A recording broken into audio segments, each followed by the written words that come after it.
Welcome to Ghosts of Strategy, a story that you probably have never heard. Today, we're not just telling a historical story. We're going to turn the pages of forgotten books and delve into a life filled with deception, betrayal, and absolute loyalty. Imagine you're sitting in a small smoke-filled room with a glass of whiskey in your hand. Outside, the world is in turmoil. The shots have been fired. The planes have taken off. But you, with just a typewriter and a few secret dispatches, can change the fate of an entire world. And when you send that information, no one believes you. Then the truth happens exactly as you predicted. This isn't a movie, it's the life of a real person. His name was Richard Sorge, a spy who saved Moscow but was abandoned by his own country.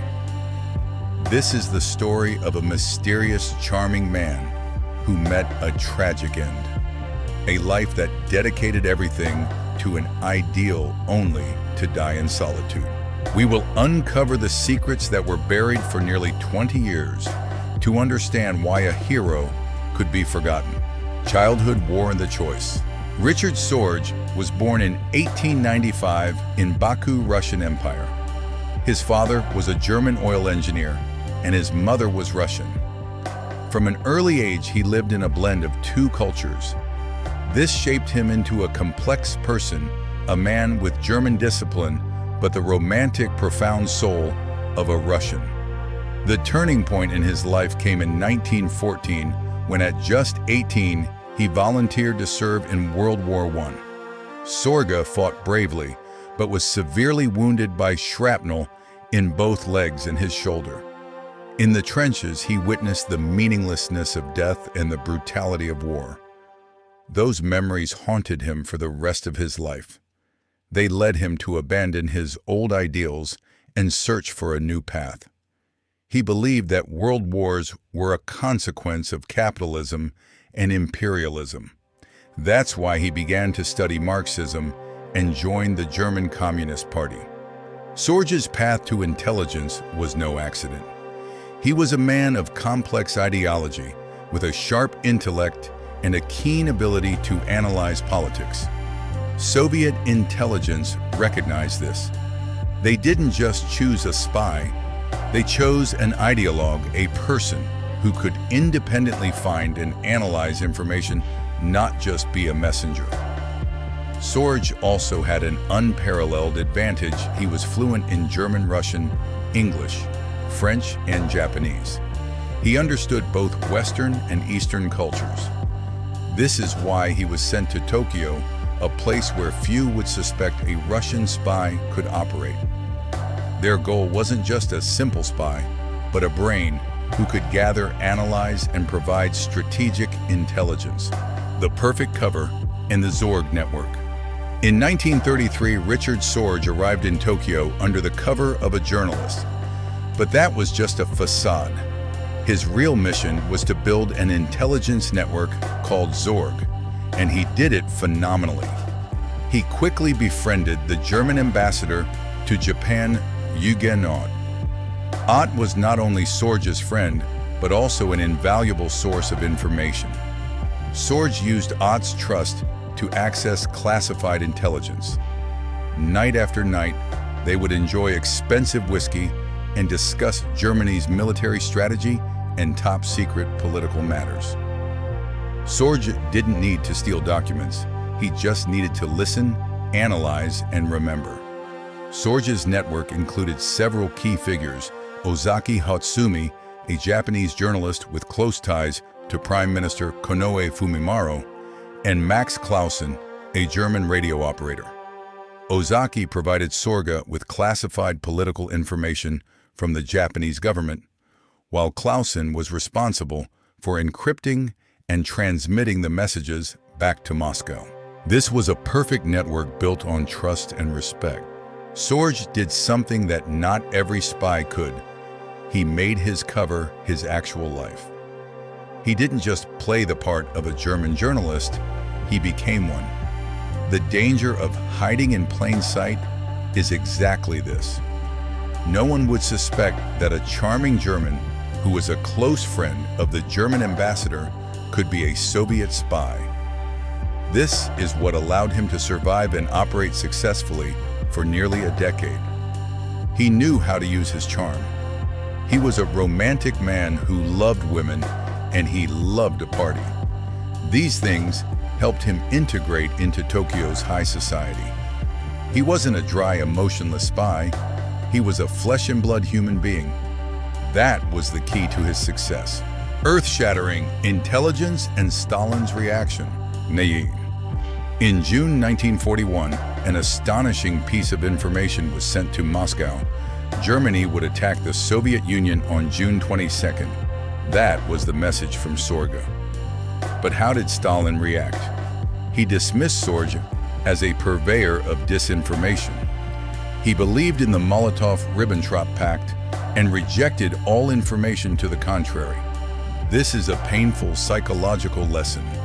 When information goes completely against a person's beliefs, they tend to reject it.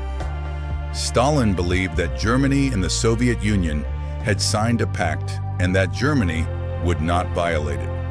He was wrong, and the price was the surprise of Operation Barbarossa, one of the largest attacks in history.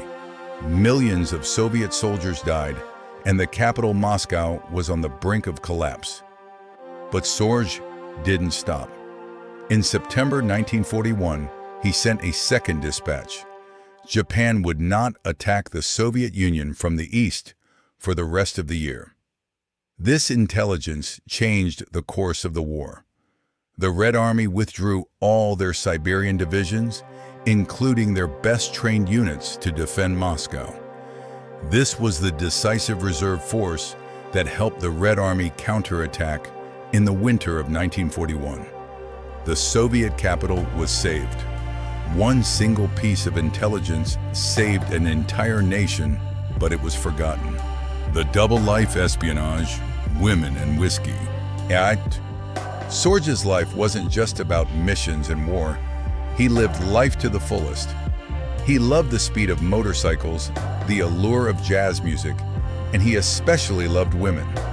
His complicated relationships with various women in Tokyo both helped him hide in plain sight and were his fatal weakness. He had a wife in Germany, but he had relationships with many other women in Tokyo, including the wife of Ambassador Ott. But his deepest love was for Hanako Miyake, a Japanese woman. She knew he was a spy, but loved and trusted him anyway. Sorge's flamboyant lifestyle helped him integrate, but it was a double-edged sword.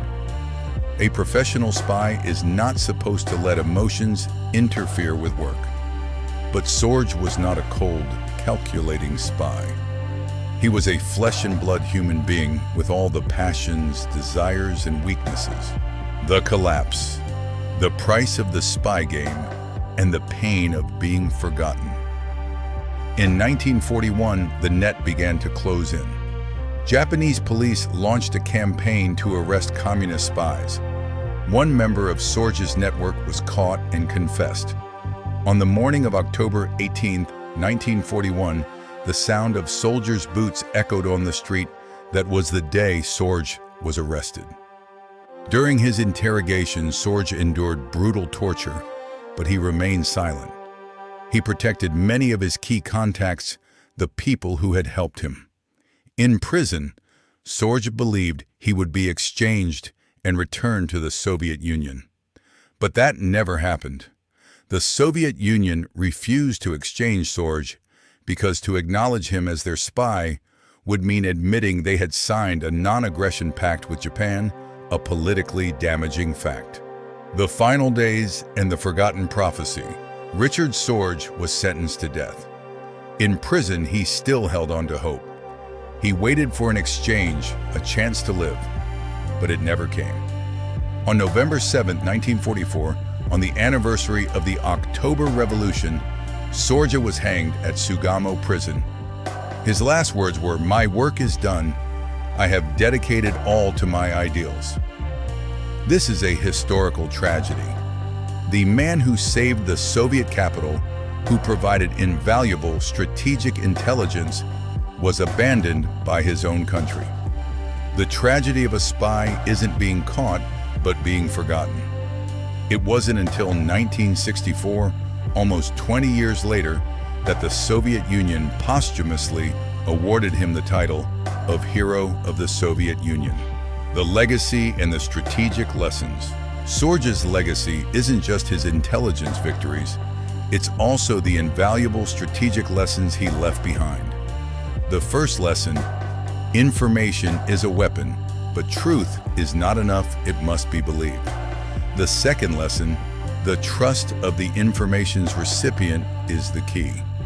The final lesson: the sacrifice of those who work in the shadows can change history, but the truth about them can sometimes be buried forever.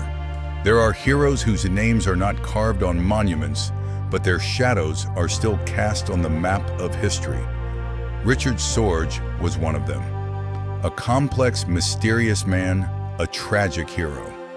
If you want to discover more strategic stories from the shadows, the untold secrets of history, then subscribe to the channel and hit the notification bell so you don't miss the next videos.